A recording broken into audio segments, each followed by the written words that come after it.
কাকা দেখেন দেখি এই গ্রামের দিকে যত এগুচ্ছি ততই মনটা কেমন যেন ভারী হয়ে আইতাছে। শহরে কাজ করি বটে, কিন্তু শান্তিটা তো এই মাটির বুকেই। শান্তি? কিসের শান্তি বাবা?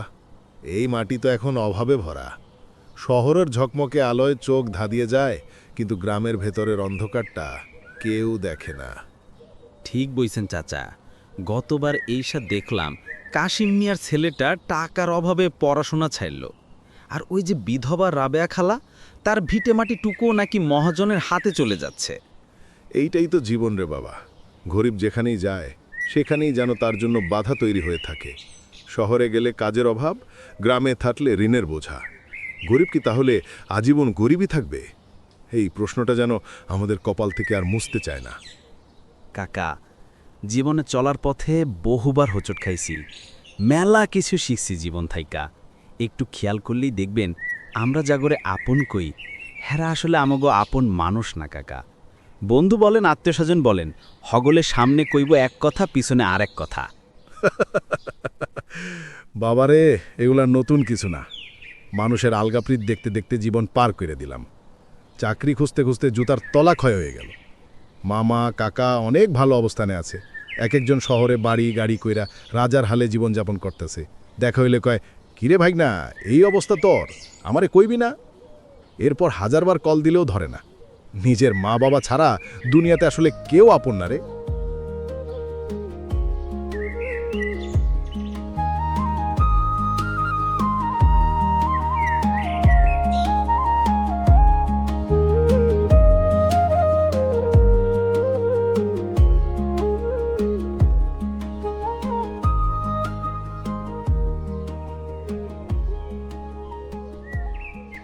কিরে মা, মুখখান তোর এত শুকনা লাগতাছে কেন? শরীরটা ভালো আছে তো? জামাই শাউরি সব ভালো আছে? হ মা, সবাই ভালো। তয় একটা কাম আছিল, তাই আইলাম। কাম? কিসের কাম? আমার কাছে কিছু লুকাবি না।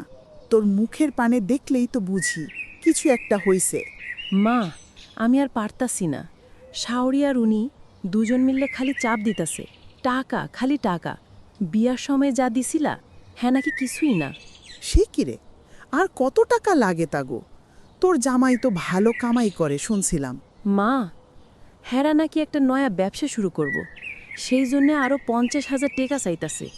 কইতাছে বাপের বাড়ি থেকে নিয়ে আয়, নাইলে আর মুখ দেখাইস না। এই খোটা শুন না আমি জৈল্লা পুইদা শেষ। 50,000 টাকা? রেনু, তুই তো জানোস আমার কি হালত। তোর বাপ মরার পর এই সামান্য পেনশনটা দিয়াই কোনো মতে চলি। তোর ছোট বোন তুলি, ওর লেহাপড়া তো এই টাকা দিয়াই চলতাছে। জানিস তো, এই বছরই ওর ফাইনাল পরীক্ষা। তারপরে তো ওরেও বিয়া দেওয়ন লাগবো। আমি সব জানি মা। হেরা তো কইয়া দিছে, টেকা না দিলে আমার এইখানে থাহন লাগবো, ওই বাড়ি যাইতে না কইছে। তুমি আমার একটা বুদ্ধি দাও মা, একটা কিছু করো।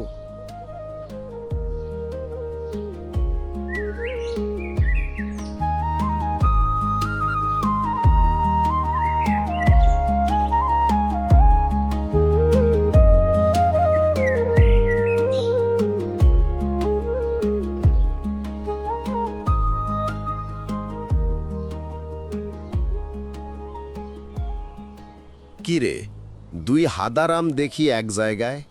শুন রে, কাল সকালে তোরা দুইজন আমার কাছারি ঘরে চইলা আইবি, কাম আছে তো গো। চেয়ারম্যান সাহেব, গতবার আপনার কাম কইরা 1 সপ্তাহ টাহা এখনো পাই নাই। পেটের দায়ে কাম করি, যদি মজুরি না পাই তাহলে ওই কাম না কইরা বেকার বইসা থাকুন ভালা। হ চেয়ারম্যান সাহেব, কালু ঠিকই কইছে, কাম করি পেট চালানের লেগা। সারাদিন কামলা দিয়া হুইন্দা বেলা যদি বাড়ি ফিরন লাগে খালি হাতে, তাইলে অমন কামের থি দরকার, শরীরের রক্ত পানি কইরা। বুঝছি বাপ, রাগ করিস না। কাল তোরা দুইজন সকাল সকাল চইলা আইবি, দুপুরে আমাগো বাড়ি খাবি, বিকালে গঞ্জে গেলে আগের টাকা আর কাইলকের মজুরি এক লগে দিয়ে দিমু। আইসা চেয়ারম্যান সাহেব, তাইলে আমরা খুব ভোরেই চইলা আমনি।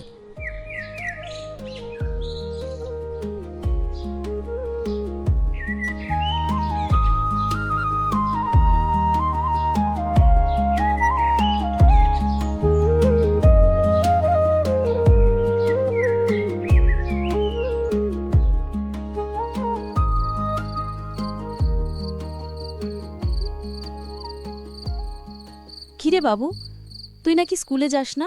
কারণ কি? এত কষ্ট করে রোজগার করে তোদের লেখাপড়ার খরচ জোগাড় করি। মা শোনো, আমি আর লেখাপড়া করুম না, আমি কাম করুম। কেন রে, বাপের মতো কামলা হবি নাকি? কত স্বপ্ন তোর বাবা আর আমি দেখি, তুই লেখাপড়া করে মানুষ হবি, আমাদের দুঃখ খোঁজাবি। মা, বাবার কষ্ট আর দেখতে পারি না। সারাদিন রোদ বৃষ্টিতে খাটে, তবুও ঠিকমতো পেট ভরে খেতে পায় না। আমি কাজ করলে তোমার আর বাবার একটু আরাম হবে। বাবু, তুই বুঝিস না কেন? এখন কষ্ট করলে কি হবে? তুই যদি শিক্ষিত হতে পারিস, তাহলে আমাদের বড়লোক হতে হবে না, শুধু সচ্ছলভাবে বাঁচতে পারলেই হবে। এই যে দেখছিস, গরিবের জন্য ভালো কিছু করাটা কত কঠিন। কঠিন বলেই তো বলছি মা, মাস্টার মশাই কাল বই কেনার জন্য টাকা চেয়েছে। তুমি জানো বাবার কাছে নতুন বই কেনার টাকাও নেই। এই অভাবের জন্য আমার সব বন্ধুরা কেমন যেন দূরে থাকে, কেউ সাহায্য করতে চায় না, এমনকি আত্মীয়স্বজনেরাও না। টাকা, শুধু টাকার জন্যই আমাদের মতো গরিব মানুষ চাইলেও অনেক কিছু সম্ভব হয় না। লেখাপড়া করে বড় হওয়ার স্বপ্নটা যেন শুধু ধনীদের জন্যই। তাই বলছি মা, স্বপ্নটা না হয় এখন থাক, আমি কাজ করি। আমি জানি টাকা না থাকলে লেখাপড়া শিখেও ভালো চাকরি পাওয়া যায় না। তোর কথা শুনে বুকটা ফেটে যাচ্ছে রে। তবু একটা কথা শোন, স্কুলটা একেবারে ছাড়িস না। কাজ করবি, তার সাথে সাথে পড়াশোনাটাও চালিয়ে যাবি। দেখিস, আল্লাহ হয়তো একদিন মুখ তুলে যাইবেন। ঠিক আছে মা, তুমি যখন বলছো, আমি আর তোমাদের কষ্ট করতে দেব না। এখন থেকেই সংসারের হাল ধরতে আমিও চেষ্টা করব।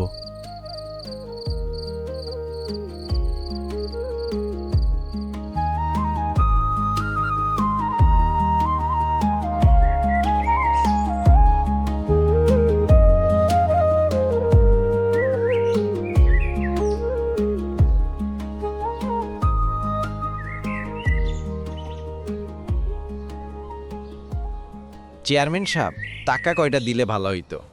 পোলামাইয়ার স্কুলের বেতন বাকি পড়া রইছে, ঘরে চাল ডাল শেষ হয়ে গেছে, বাজার করণ লাগবো। 2টা দিন পর দিমুনি। আমার ওই পূবদারের মাছের ঘেরের 4-5টা জঙ্গলে ভইরা রইছে। তোরা 2জন কাল সকালে যাইয়া সাফ করে দিস।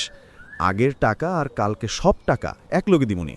চেয়ারম্যান সাহেব, আইসকা না কালকা, কালকা না পরশু, এইভাবে কইরা মেলা দিন পার হয়ে গেছে। আসলে কি টাকাগুলো দিবেন, নাকি এইভাবে নাগরদোলার চরকির মতো ঘুরাইবেন? চেয়ারম্যান সাহেব, কালো ঠিকই কইছে। টাহা দিলে আইসকেই দেন, নাইলে এইভাবে ভাড়ান দিয়ান না। শোন বাপ, রাগ করিস না। কয়দিন দুইরা আমার হাত খালি, বুঝলি? নাইলে তোগো সামান্য কয়টা টাকা লইয়া ঘুরাইতাম না। ক্ষুধার্ত পেটার জ্বালা ভরা পেট কোনোদিন বুঝব না। বাড়ি গাড়ি অট্টালিকা করার স্বপ্ন আমরা দেখি না। রাইতের বেলা ডাইল ভাত খায়া শুয়া থাই, সকালবেলা পান্তা ভাত খায়া কামে চইলা যাই।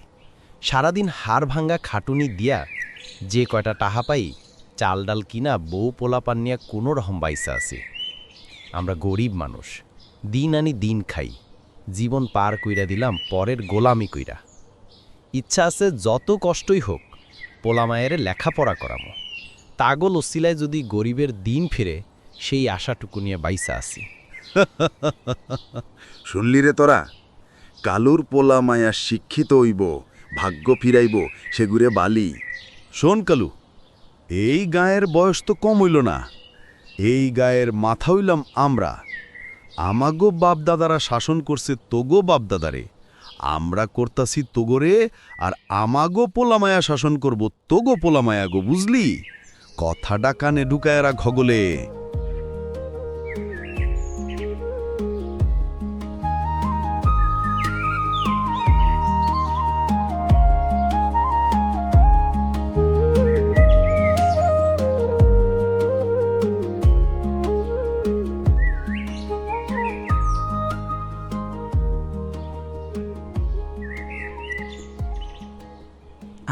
আসসালামু আলাইকুম চাচা।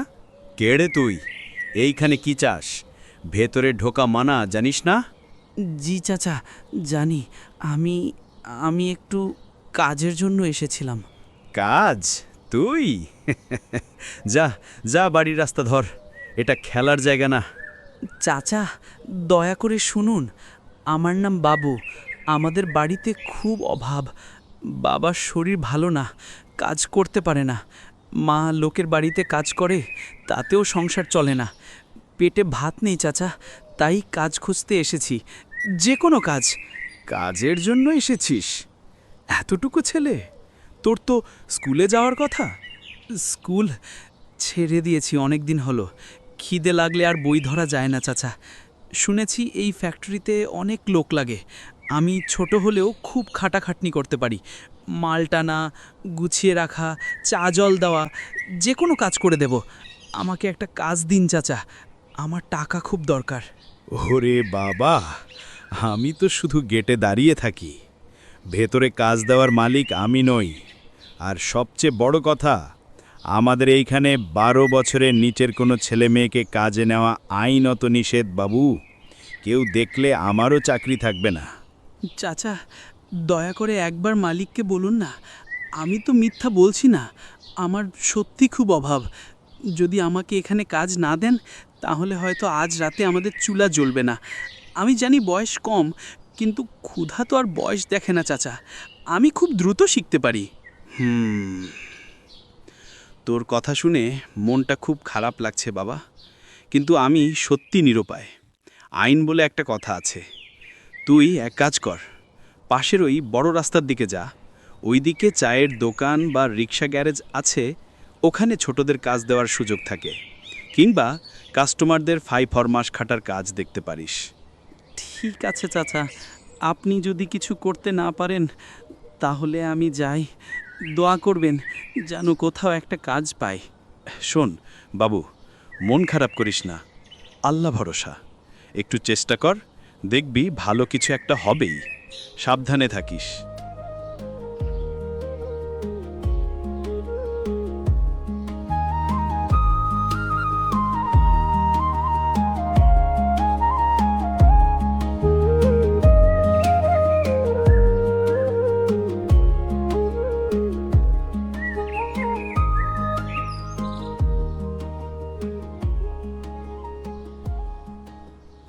কাকা, আর পারি না।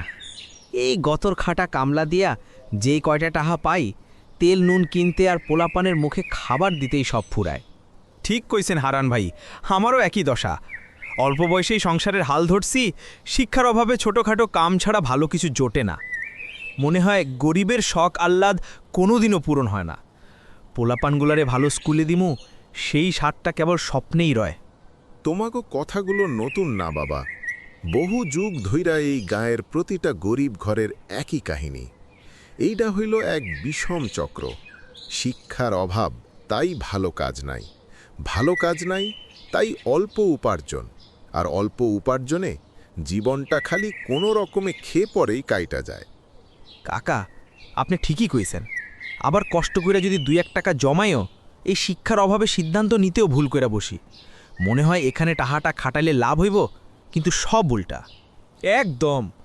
একবার ভাবলাম অল্প জমাইছি, একটা ছাগল কিনি। ছাগল কিনলাম, কিন্তু তার যত্ন কিভাবে নিতে হয়, কখন বেচলে লাভ বেশি, সেই সব না যাই না, ভুল সময় বেচতে হইল। লাভ তো দূরের কথা, উল্টা চালানো থাকলো না। পরে বুঝলাম সব সিদ্ধান্তেই বুদ্ধি লাগে। এইটা খুব সত্য কথা। শুধু পরিশ্রম করলেই হয় না, বুদ্ধি খাটাইতে হয়। কোন পথে গেলে লাভ হইব, কোন পথে গেলে ক্ষতি। গরিবের টাহাটা খুব কষ্টের টাহা। সেই টাহাটা ভুল জায়গায় খরচ করলে কলিজাটা পুইরা যায়।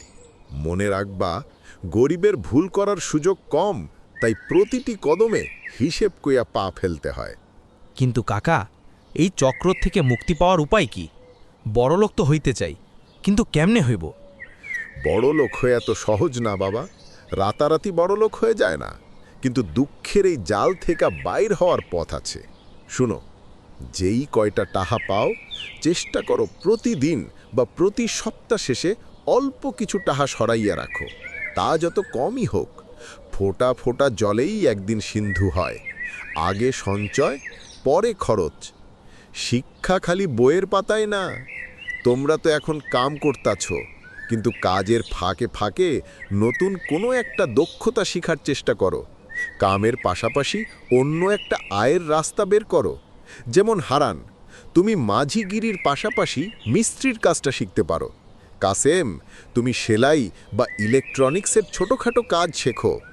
তোমরা তো এখন ভুল সিদ্ধান্ত নাও শিক্ষার অভাবে, তাই কোনো বড় সিদ্ধান্ত নেওয়ার আগে গ্রামের বুদ্ধিমান বা অভিজ্ঞ কারো কাছে পরামর্শ নাও।